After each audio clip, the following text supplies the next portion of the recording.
A todos, com a paz do Senhor Jesus, amém? Vamos estar continuando com a sequência de Atos. Hoje estamos no capítulo 6. E se você não acompanhou as últimas pregações de quarta-feira, referente a esse livro, quero te trazer uma ideia do que se trata esse livro. Esse livro nada mais é do que a história da igreja primitiva.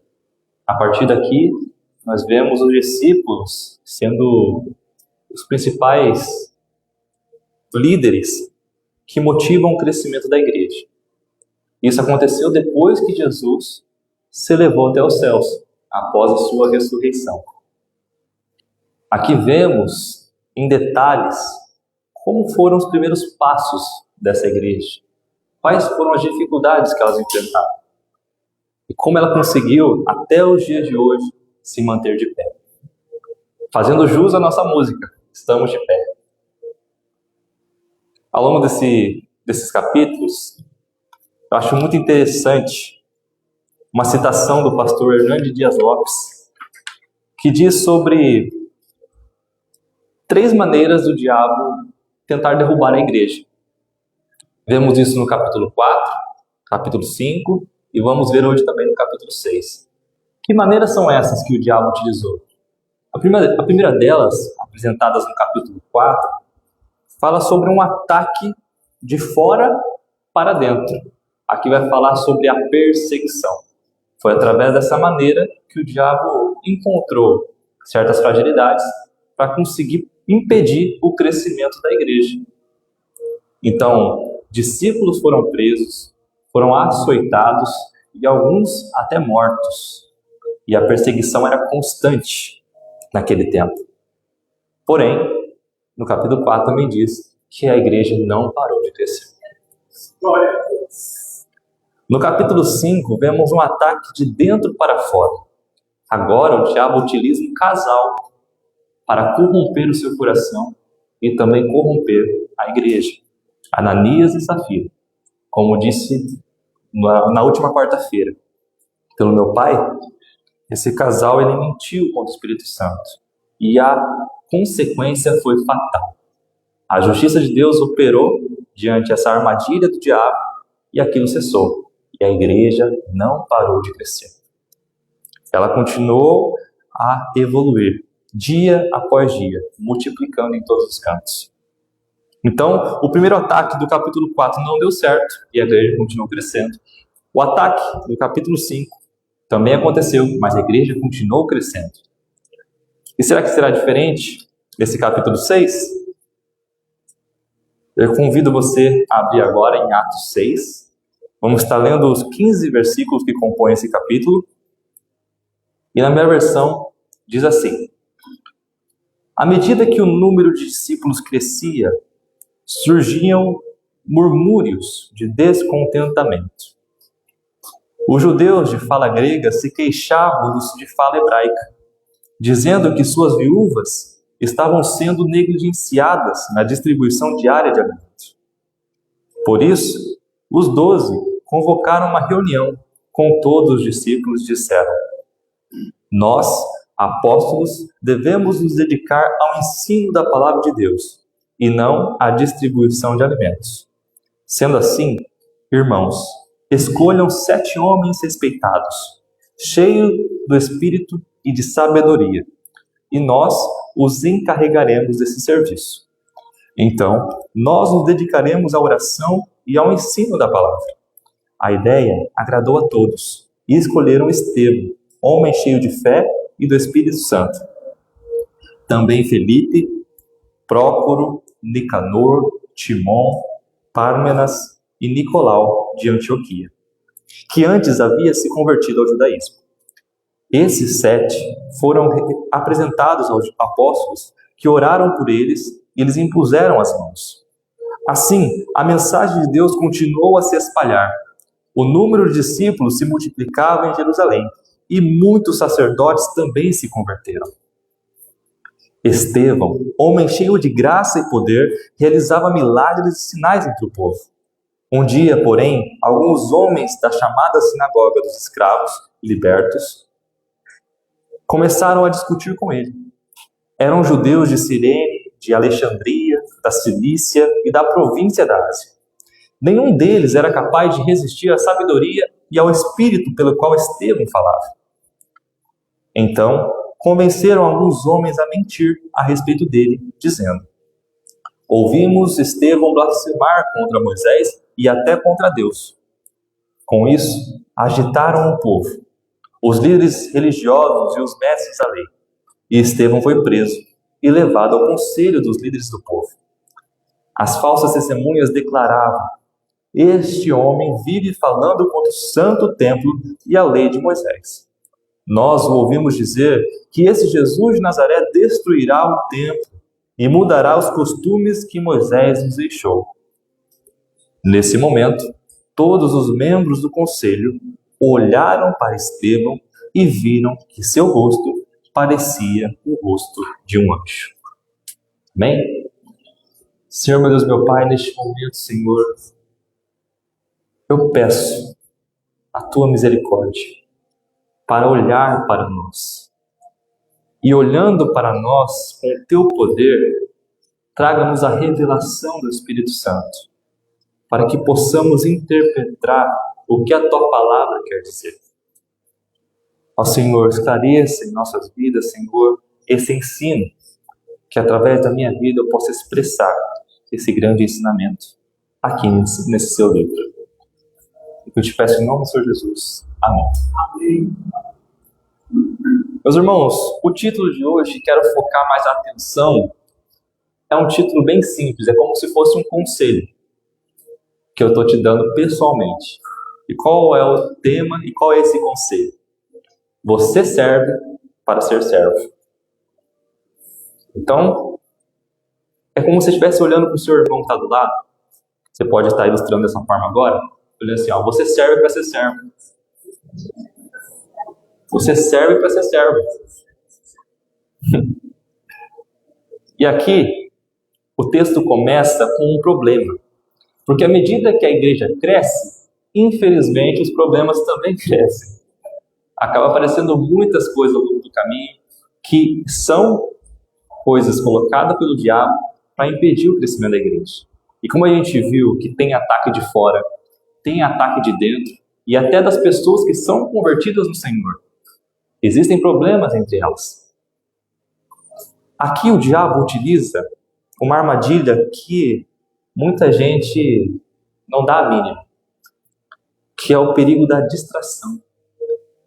Enquanto os apóstolos estavam fazendo o serviço de ensino, de oração, a exposição da palavra, algumas pessoas começaram a se distrair, focando a atenção em outro problema, que até mesmo é compreensível, porque trata-se de um problema de assistência social. Aqui eles estavam passando por um problema que as viúvas, em sua maioria, não estavam sendo atendidas em questão de recursos, alimento. E eles começaram a se queixar dessa forma. Mas o principal problema não é que isso acontece. Por exemplo, conversar com o líder que está acontecendo um determinado problema, tudo bem. Mas o que começou a acontecer dentro da igreja foi murmúrios, reclamações. E isso vai adoecendo a vida da igreja. Por mais que era um problema que deveria ser resolvido, a maneira como essa notícia chegou foi muito ruim, através de reclamações. E com muita sabedoria, os apóstolos, eles poderiam tanto não dar a mínima, porque sabemos que pessoas reclamam, então muitas vezes cabe a gente ignorar, porque se for atender todo o pedido também vai desgastar a gente.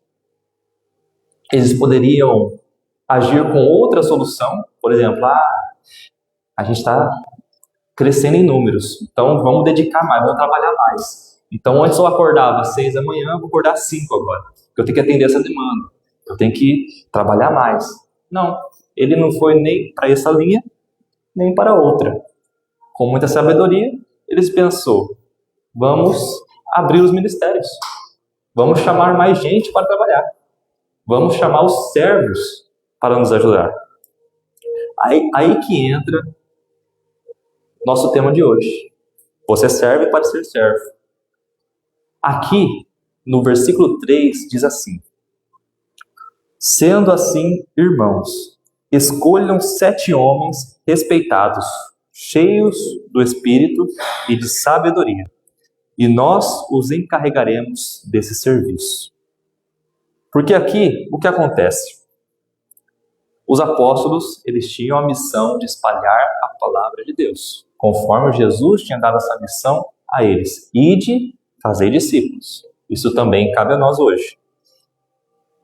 E ao invés de eles abrir para mais funções, eles agiram como um corpo humano, sabendo que cada parte funciona de uma maneira diferente, mas tudo com o mesmo propósito. Então eles sabiam que devia ter atenção para as viúvas, mas sem deixar de lado o ensino da palavra e a oração. Então eles colocaram um critério para escolher essas pessoas que irão servir. Esse critério era que sejam homens respeitados, cheios do Espírito e de sabedoria. E aqui eu quero citar para vocês algumas atitudes que são inegociáveis para aqueles que querem servir o reino de Deus. E tem muitas atitudes descritas nesse texto. Até mesmo Estevão é um exemplo deles. Mas eu quero ressaltar apenas um hoje, que será suficiente para aprendermos que esse tipo de atitude é inegociável para todo aquele que quer servir, que é a atitude do bom testemunho. Já ouviu falar sobre? Você quer ser servo? Então tenha um bom testemunho. Mas o que é testemunho? Vou simplificar para vocês. É ter uma boa reputação.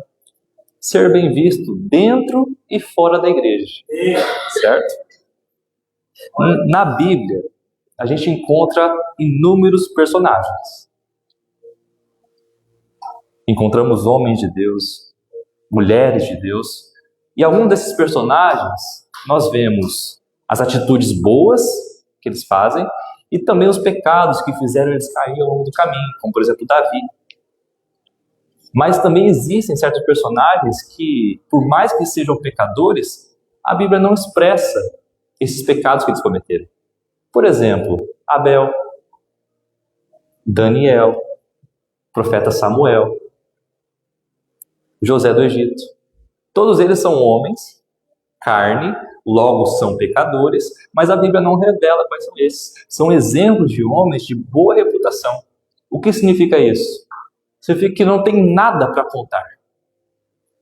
Realmente não tem o que dizer a respeito da conduta desses personagens. E a Bíblia nos fala que devemos ter esse caráter, chamado de caráter irrepreensível. É uma missão muito difícil. É uma missão muito, muito difícil. Porém, é muito possível também. Aqui nesse texto, nós vemos o exemplo de Estevão. Um homem cheio da graça, cheio de poder, que realizava milagres. E eu queria ressaltar que por mais que você se encontre nessa situação de ouvir agora o que estou dizendo para você e estar pensando na mente assim, eu não sirvo para ser servo, porque eu já não tenho mais essa boa reputação. Porque antes de vir para a igreja, eu era um viciado. Eu fui um traidor. Eu fui briguento. Eu falo muito palavrão. E as pessoas me reconhecem dessa forma. Sabem que eu tenho um temperamento difícil, sabem que eu não sou fácil de lidar, sabem que eu não sou, às vezes, um bom filho, um bom aluno. Como que eu vou recuperar essa reputação? Eu vou ter que servir em outro lugar? Ou simplesmente não vou servir? Se esse é o critério tão importante para ser servo, como que eu vou conseguir me recuperar dessa forma, se eu já não sou bem visto? As pessoas da igreja já não me veem também como uma pessoa de boa reputação? Aqui que entra a graça de Deus. Porque essa história de dizer que não sirvo para ser servo é uma mentira do diabo. que é colocado sobre a sua mente para que você não venha realizar o propósito que Deus te concedeu. Se você acha que isso é um impeditivo, Deus traz a solução. Seu Filho, Jesus, que transforma a sua vida, que transforma a sua história e que faz a sua reputação em outra. Ele é aquele que é capaz de dizer que hoje você é uma nova criatura e que as coisas velhas já passaram. Eis que tudo se fez novo. Esse Jesus que é capaz de transformar a sua história para que você possa ter essa liberdade em servir o Rei. Porque antes te viam como um mentiroso, mas depois que Cristo passa na sua vida, você passa a ser portador da verdade. Antes você era conhecido por ser muito briguento, com um temperamento muito forte, mas quando Cristo passa, você começa a ter a paz do Espírito de Deus e você começa a transmitir isso para a vida de outras pessoas. Estão lembrando de alguma história? Meus tios conhecem, sabem quem eu sou. Eu tinha um temperamento difícil? E hoje eu passo paz, passo tranquilidade, um ar mais calmo. Não é mérito meu. Isso é Jesus que transforma. Glória a Deus. Meus irmãos, hoje eu quero dizer para vocês como que faz para ter um bom testemunho. Como dar um bom testemunho. E eu quero simplificar para que você entenda de uma vez por todas como você pode dar o primeiro passo para servir o reino de Deus. O primeiro passo é: esqueça do seu passado. Eu convido você a abrir em Miqueias, capítulo 7, versículo 19. Miqueias, capítulo 7, versículo 19.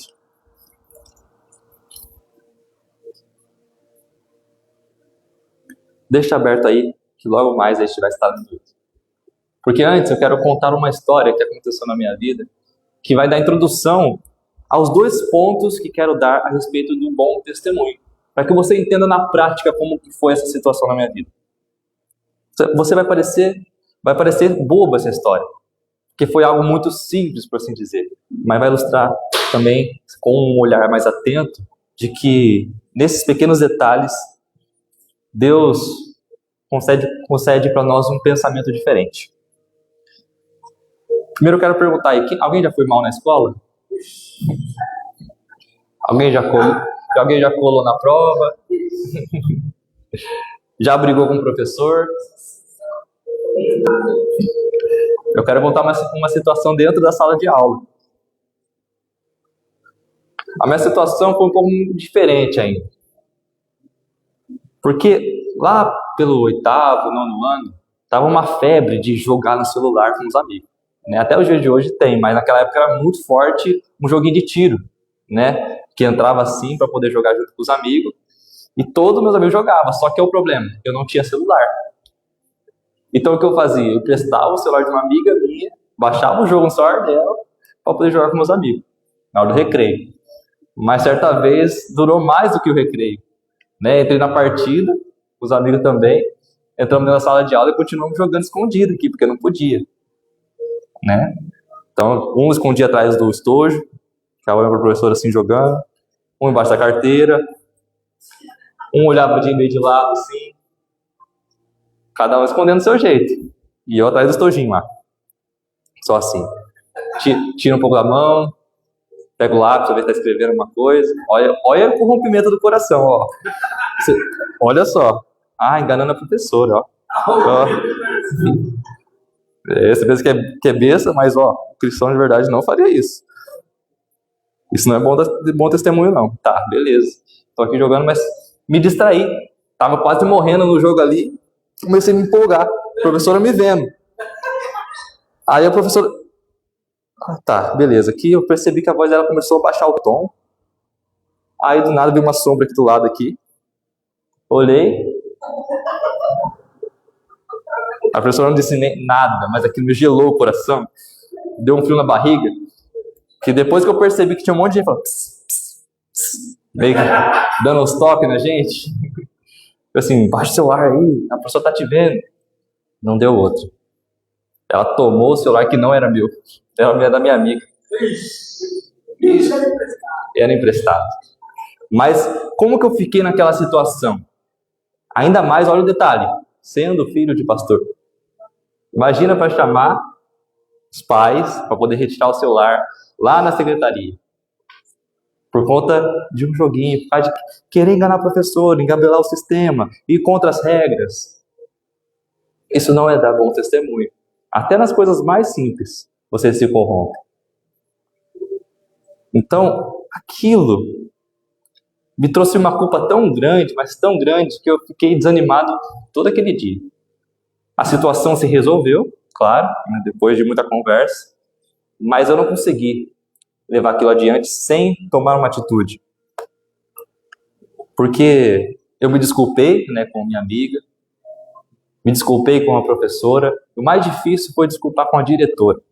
Porque a diretora conhecia muito meu pai, conhecia muito eu, né? E sabe quando a pessoa te olha com um ar de frustração? Tipo assim, nossa, você fez isso? Nossa! E aquilo quebra a gente no meio, porque pensa, nossa, eu fiz isso! Eu fiz isso! Pois é, eu me deixei levar, eu fiz isso. E eu fiquei constrangido dessa forma. Mas quando eu pedi desculpa, pedi perdão, de fato, arrependido, sabe quando você fala, professor, perdão. Eu queria ter feito isso, mas eu sei que não é certo. Então eu peço desculpa para você, porque as regras foram feitas de tal forma e eu desobedeci elas. Aquela atitude fez ela me olhar com outro olhar. Ela começou, nossa, um menino de 15 anos, 16 anos, prestando contas, né? Depois de tudo ter resolvido, ainda ficou ressentido em pedir desculpas. Então ela me viu desse olhar. E aquilo foi apagado. Então a minha reputação continuou boa. Mas acontecem erros ao longo do caminho. E a gente tem que levar isso em consideração. Porque até mesmo essa questão de esquecer o passado é uma cura para o nosso interior. Porque da mesma forma que eu me sentia culpado por aquilo, se eu não resolvesse aquilo dentro de mim, eu ia ficar remoendo aquilo. E você sabe que não faz bem. A gente fica desanimado. A gente pensa que não é capaz de fazer diferente. A gente desanima. Mas olha o que Miqueias, capítulo 7, versículo 18 e 19, vai dizer. Que outro Deus há semelhante a ti, que perdoas a culpa do remanescente e esqueces os pecados dos que te pertencem. Não permanecerás irado com teu povo para sempre, pois tem prazer em mostrar teu amor. Voltarás a ter compaixão de nós, pisarás nossas maldades sobre seus pés e lançará nossos pecados nas profundezas do mar. Quando eu digo esqueça o seu passado, para que você venha dar o primeiro passo para o bom testemunho, é saber que tudo aquilo que você fez lá atrás não pode interferir com o que você vai fazer daqui para frente. Deixe aquilo para trás, porque se você manter com aquele passado ainda ativo na sua mente, remoendo aquelas memórias, você não vai conseguir avançar. O peso do pecado realmente vai ser tão exaustivo que vai te fazer desanimar. Porém, sabendo que Deus nos perdoa e que esquece nossos pecados, existe uma atitude que devemos tomar. E aqui que entramos no segundo ponto, que é vá e não peques mais. Essa ordem foi dada por Jesus para a mulher adúltera. Naquela passagem onde tentaram pôr Jesus à prova. Pegaram a mulher no fraga, trouxeram até a presença de Jesus e falou, e agora? O que você vai fazer? A lei de Moisés diz para apedrejar, mas o Senhor diz que age com misericórdia e amor, que é o próprio Deus capaz de julgar. Então o que você vai fazer? Se Jesus apedrejasse, ele estaria indo contra a lei romana, que dizia que um judeu não poderia subjugar. E se ele não apedrejasse, ele estaria contra a lei judaica, que era a questão da lei de Moisés. Então, pensaram que tinha colocado Jesus num beco sem saída. Mas com muita sabedoria, ele responde que quem dentre vós não tiver pecado, que atire a primeira pedra. E pouco a pouco os acusadores foram saindo, até sobrar apenas a mulher. Então ele fala assim: aonde estão seus acusadores? Ela fala: todos foram embora. Ele disse: se todos foram embora, eu também não a julgo. Vá e não peques mais. O que simboliza essa ordem de Jesus? Que não foi a primeira vez que ele fala. Então não foi específico apenas para essa mulher de não voltar a adulterar, mas é no geral, é uma mudança de vida, mudança de comportamento. Porque ele também disse para o cego de Betsaida para ele não pecar mais, para que nada de mal aconteça. Lá em João 5,14. Vamos pegar lá para a gente afirmar o que eu estou dizendo. João 5,14.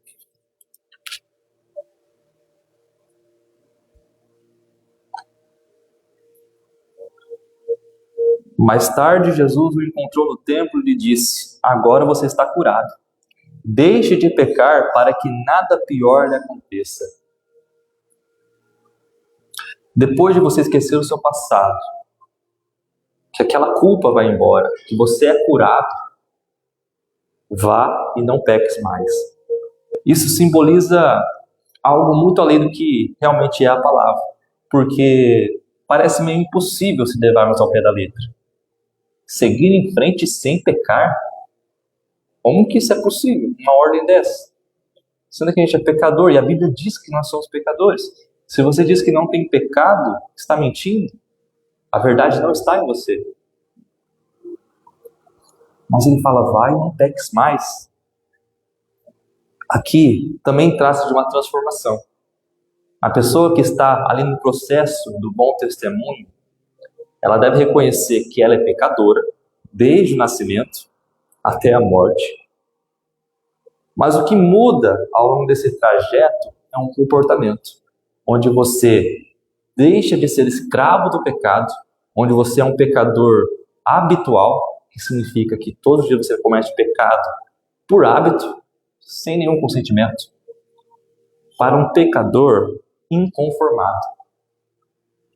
Um pecador que, ao errar, ele submete à presença de Deus, dizendo: Senhor, perdão, eu errei. Porque o pecado deixa de ser comum. O pecado acaba acontecendo por um acidente, por um descuido, por uma brecha, por uma tentação. Mas ele sabe que não está correto e precisa ser reparado. Então, é esse tipo de comportamento de um pecador que aqui estou falando. Que vive uma vida constante, inconformada com o pecado, em constante negação com o pecado. Essa pessoa está no processo de santificação. E essa pessoa será capaz de conceder o bom testemunho. Essa pessoa agora entende que prejudicar os outros é ruim, que difamar alguém, mentir, trair, fofocar, os mais pequenos na sua visão, pode ser pequeno, mas não é, por mais pequenos erros que você comete no dia a dia, como colar na prova, todos eles corrompem o coração e não tratam de uma boa reputação, aqueles que realizam. Então eu digo para você hoje que você serve para ser servo. Porque não importa a sua idade, as suas limitações, existe uma função dentro do reino que cabe a você. Voltando aqui para o nosso texto principal, de Atos 6, vemos que Estevão era um homem com caráter irrepreensível. Tão irrepreensível, olha esse ponto que nós podemos chegar. que já não tinha mais nada para apontar um erro. Eles tiveram que mentir a respeito dele para que ele fosse preso, para que ele fosse posto à prova. Porque a sua sabedoria não conseguiram resistir, que vinha do Espírito Santo. Os seus milagres e poderes que ele realizava era irrefutável. Não tinha como dizer que não era verdade. E a sua reputação, o seu bom testemunho, também não tinha por onde apontar. Então, seja como Estevão, uma boa reputação a tal ponto que para as pessoas quererem falar mal de você, vão ter que inventar histórias. Vão ter que falar mal. E não estou falando isso para você aparentar ser perfeito para outras pessoas. Não é isso. Mas é você ter Cristo em você. Porque tendo Cristo em você, por mais que você vá errar com outras pessoas, ofendendo, às vezes você não estava num bom momento, respondeu de uma maneira totalmente diferente do que você responderia se você tivesse com a cabeça mais limpa. Você reconhece esse erro e vai tratar com uma pessoa. Porque uma pessoa que tem Cristo em você tem esse olhar, tem essa sensibilidade e precisa ter essa sensibilidade. Porque a sua reputação é muito valiosa. O seu testemunho não vai dizer apenas sobre você. O seu testemunho vai apontar diretamente para Cristo. Vai apontar para a igreja onde você frequenta. Então você serve para ser servo. Porque olha só o que eu vou dizer para vocês, meus irmãos. Infelizmente, você pode ser a pessoa mais próxima de Deus que uma pessoa vai conseguir ver. Porque às vezes ela não vai ter acesso à leitura da Bíblia. Mas vendo a sua vida, ela sabe que em você existe algo diferente. E que a partir da sua vida, ela consegue rever os seus sentimentos, nas suas atitudes, o que ela faz é errado. Muitas vezes a única Bíblia que eles vão ler é a sua vida. Então tome muito cuidado, porque as suas atitudes, as suas palavras falam muito mais do que a pessoa que você é. Aponta para algo muito maior. E saiba que servir é um privilégio.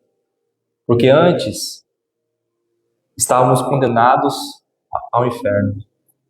Antes estávamos condenados a um castigo eterno. Mas fomos libertos disso, para que hoje pudéssemos servir em Tua presença, na presença gloriosa de Deus, com alegria, com a promessa de esperança, com a promessa de um novo amanhã e de um céu que nos aguarda, onde não haverá dor, não haverá choro, não haverá problemas.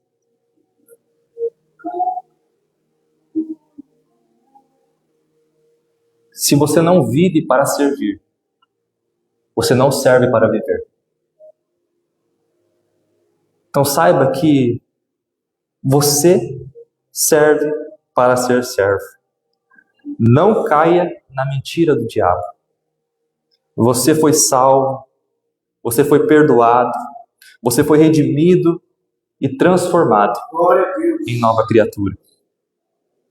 Agora, como forma de gratidão, desfrute desse chamado. Sirva ao Senhor com gratidão, para que essa obra não pare em você. Para que essa graça, essa salvação não alcance apenas a sua vida, mas de todos que estão ao seu redor. Porque assim como nessa igreja, e também hoje na sua, servindo ao Senhor com um bom testemunho, você vai alcançar mais vidas, a fim do crescimento da igreja. Para o crescimento da igreja do Senhor. Amém? Pode se levantar agora, meus irmãos.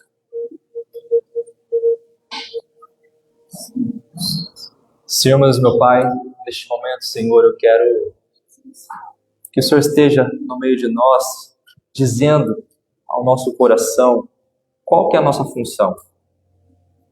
Sabendo que fomos chamados para sermos servos, agora, Senhor, atue em nosso coração para aquilo que deveríamos servir. Aqui no texto, alguns foram chamados para ensinar, outros para orar, outros para atender as viúvas. Nenhum deles é mais importante que o outro. Todos eles servem para o reino e para o crescimento da sua igreja. Mas nos ajude a compreender, Senhor, que em Ti somos nova criatura. E que depois que o Senhor passou em nossas vidas, a nossa história é mudada. Antes, se fôssemos mentirosos, já não somos mais. Se fôssemos viciados, agora somos dependentes da Tua graça.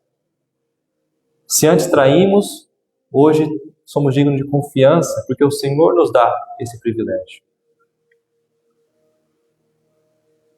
Ó Deus, obrigado por esse chamado.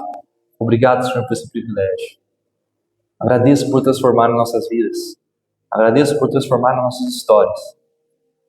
Para que sairmos da condenação para a Tua glória.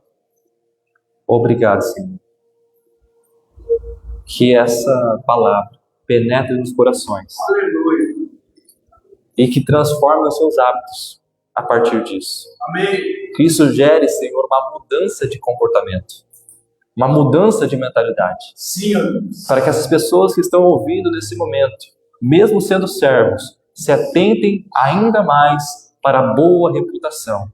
Pois sabemos que uma boa reputação, o bom testemunho, não aponta para nós, mas reflete ainda mais a gloriosa presença do Senhor em nossas vidas. Queremos ser representantes do Senhor na terra. Queremos ser embaixadores do reino. Servos que levam outras pessoas a também te servir e adorar o teu nome. Ó Deus, venha estar designando em nossos corações essa missão. Nos faça cada dia mais ter essa vontade, essa disposição em fazer a coisa certa e agradar a Ti. Aleluia. Eu te peço em nome do Senhor Jesus. Amém. Amém. Glória a Deus.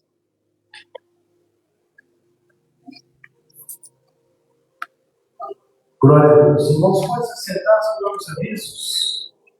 Boa reputação. 7 honras de boa reputação. Um testemunho, né? O ouro precisa acreditar que ele é ouro. As pessoas não têm já sabem que é ouro. Não é. E Deus nos chama a ser queridos, domingo vai ter família do Márcio Costa, lá de Lins, com a família da Santa Cruz. Amém? Lá de Lins, São Paulo. Vai chegar na sexta-feira em minha casa, vai ficar sexta, sábado e domingo estará conosco aqui para a honra e glória do Senhor Jesus. Amém? Eu quero agradecer aos irmãos que se envolveram com a marmita missionária. Nós vendemos presencialmente 133 marmitas, famílias. Eu ia falar famílias. 133 marmitas. E os elogios foram muitos, hein? O pessoal, tá gostoso. Horácio também. O Horácio falou, tá bom demais. E o pessoal falou assim, eu almocei e jantei as marmitas. Olha aí, rapaz. Foi assim mesmo, Horácio? Pois é, rapaz. Essa igreja batista está ficando famosa com o frango missionário e com essa frequência missionária. E também nós tivemos virtuais, foram cerca de 159 marmitas vendidas, né, irmãos? Para a glória do Senhor. Ainda falta pouquíssimas pessoas para pagar, mas a grande maioria, 97%, já pagaram a marmita. Amém, irmãos? A glória do Senhor. Então nós estamos muito contentes, muito felizes. Deus nos abençoou mais uma vez e louvado seja Deus por isso. Amém? Vamos ficar de pé, irmãos, porque agora tem a nossa comunhão. A Alessia preparou algo bem gostoso para vocês aí. E não saia sem antes experimentar, viu? Isso que é um caldo, né? Delicioso. A glória do Senhor nesse friozinho. Amém? Natan, mais uma vez, trouxe uma palavra bem baseada, bem estruturada, não é? Sobre as verdades da palavra do Senhor. E eu saio daqui mais enriquecido. e com a consciência de que eu preciso ter uma boa reputação nessa cidade, dentro da igreja, fora da igreja, para que eu possa servir o Senhor com excelência. Amém? Levante suas mãos em nome de Jesus.